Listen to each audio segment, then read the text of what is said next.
Would it surprise you if I told you that you've never heard of one of the biggest car companies in the world? I'm talking about Geely. Now, the badge might be only 30 years old, but in that time, they've managed to sell millions of cars, win an FIA Manufacturers Cup, and set a lap record at the Nürburgring. But how in the world did they go from making janky cars in the 90s to buying Volvo? And what made their founder so mad that he drove a steamroller over an entire lot of cars? Hold on to your sweaty bums, because we're about to find out. This is everything you need to know to get up to speed on Geely.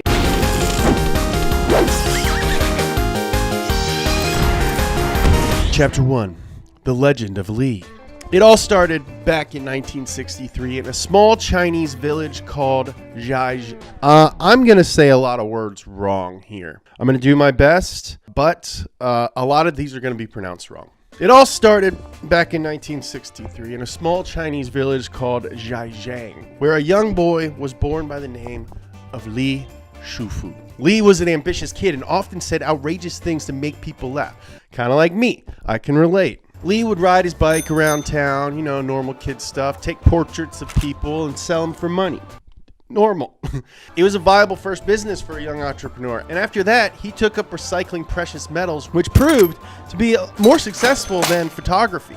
And by 1986, Li was doing what most of us were doing in our early 20s, selling our hugely successful metal recycling business to start a refrigerator company. This man knows how to make a mo money, baby. But by the end of the 80s, Li was bored with the refrigerator business and donated it to the local government, you know, like you do. Sure, he was making money, but he wanted something new, something less competitive. He wanted a market he could really scale up. I'm talking about the car market. Car manufacturing is one of the most competitive markets out there. Yeah, maybe in the US or Europe, but in the 90s in China, the market was just starting up. A few foreign badges have been able to sell cars in China, but there were no privately owned car companies.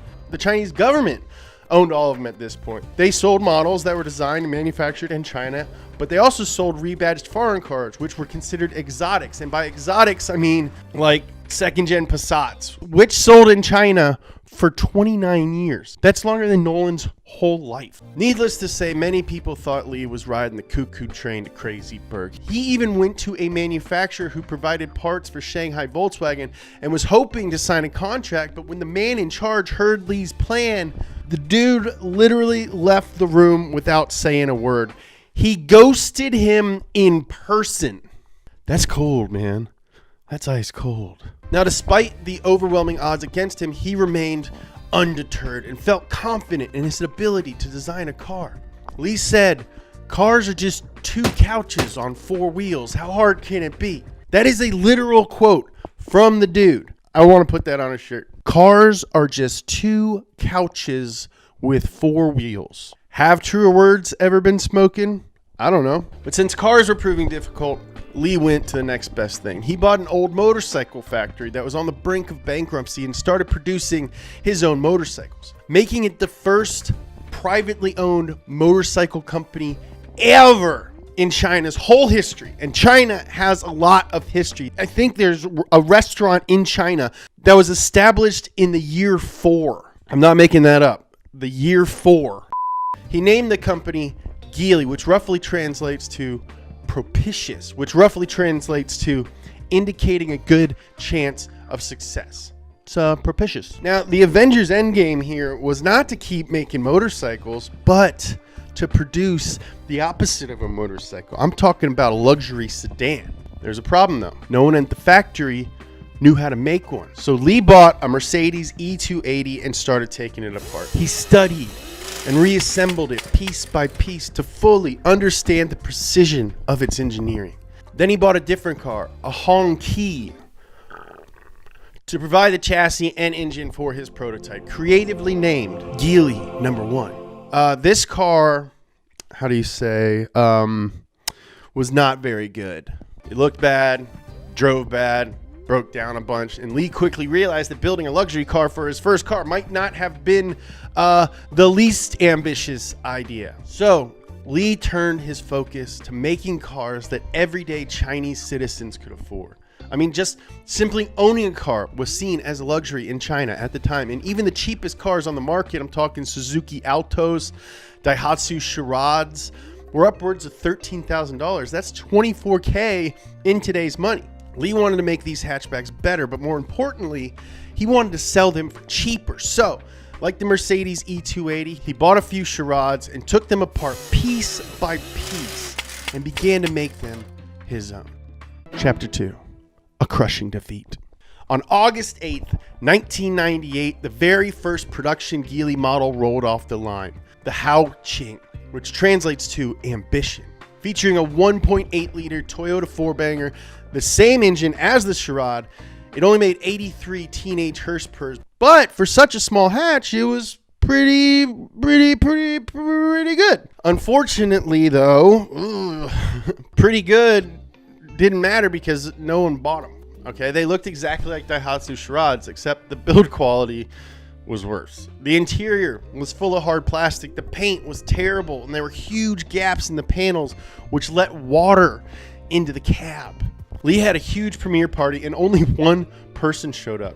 He got so mad that he took a steamroller and drove over all 100 cars that he's made. That is a true story. That is some Enzo Ferrari type stuff. Down and out, but not down for the count. Lee did what all of us would do. The dude started making buses under the name Boeing. That's until the Boeing called him and was like, hey man, you can't do that. So he quickly went back to the name Geely. And while going back, Lee returned to the drawing board, determined to make his dream, the Haoqing, finally a success. Debuting in 1999, the much improved new Haoqing started selling. They were infinitely more reliable than the first generation and provided a cheap means of transportation to people who, in the past, couldn't afford a cheap means of transportation. Geely started turning a profit, and before long, they bought a second factory and started producing a new model, the Miiri, which translates to beautiful day! I don't like you two. If you like you two, you are allowed to like them, but I don't. Up until this point, Geely had been operating in a gray area of Chinese law. Okay, they weren't fully allowed to produce cars as a private company, but everything changed in 2001, 6 years after Post Malone was born, when China joined the World Trade Organization. Geely was now a fully privately owned company. During this time, Geely got to work on building the first self-developed sports car in Chinese automotive history.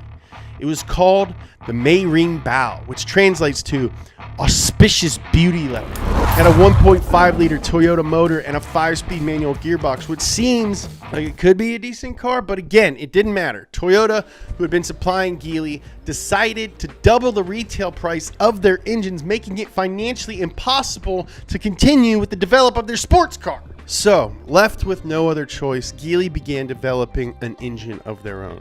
Something similar to the 4-cylinder design of the Toyota FE. These little Geely Econoboxes sold like freaking hotcakes, and over the next decade, Geely became a ubiquitous brand. They were selling 140,000 cars a year, and in 2009, Ford announced that they were selling the Volvo brand to Geely for $1.5 billion. With a B.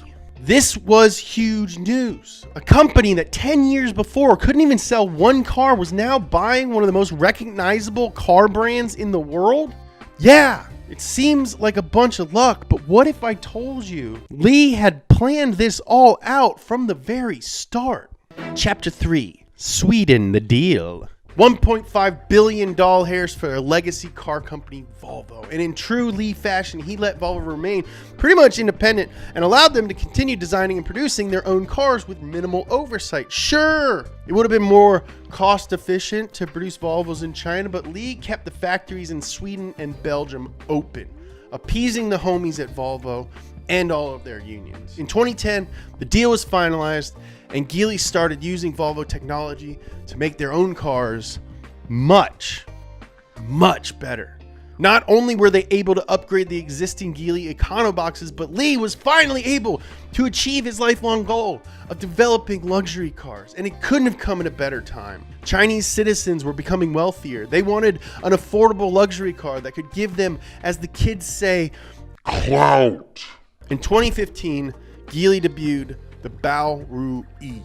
This large family sedan was a canceled Volvo concept that found a new life with Geely. It features different trim levels and engine options, including a 1.8-liter turbo, a 3.5-liter V6, and a hybrid engine capable of 261 horsepower. I know that's not sports car territory, but as we've learned time and time again, it didn't matter because Geely was about to launch an all-new brand dedicated entirely to sports cars. Chapter 4, A Link to the Future. In 2016, Geely launched Lynk & Co. using the CMA platform designed by Volvo. They developed the front-wheel drive 03, named after the year that I graduated from high school. This feisty little compact comes with a few powertrain and transmission options, including a 2-liter turbo 4-cylinder that makes 190 horsepower. But the hot version, the 03 Plus, comes with a 254 horsepower, turbocharged inline 4, made into a 7-speed dual clutch with them freaking paddle shifty boys. Geely wanted to prove their sports car brand on a global scale, so they entered an 03 into a race that Volvo was known for winning, the Touring Car Championships. Using Volvo's connections, Geely contacted a race team that had been working with the Swedes since 2003, Cyan Racing. You may know them by what they used to be called, Polestar. A little history on Cyan.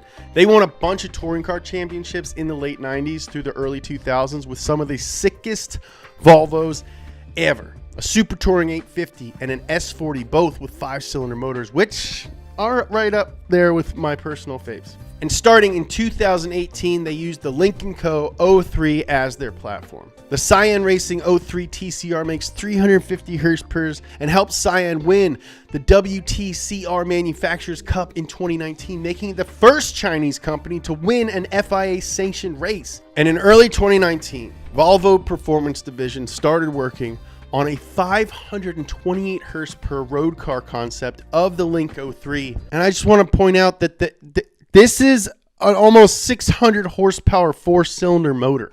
Pretty impressive. Now, it was this car driven by team driver Thed Bjork, which is a sick name. I didn't even know Thed was a name. Well, old Thed did a lap at the Nürburgring in an insane 7 minutes and 20 seconds. It broke both the lap record for fastest front-wheel drive car and the 4-door production vehicle record. That's freaking nuts. And that's why we did this episode.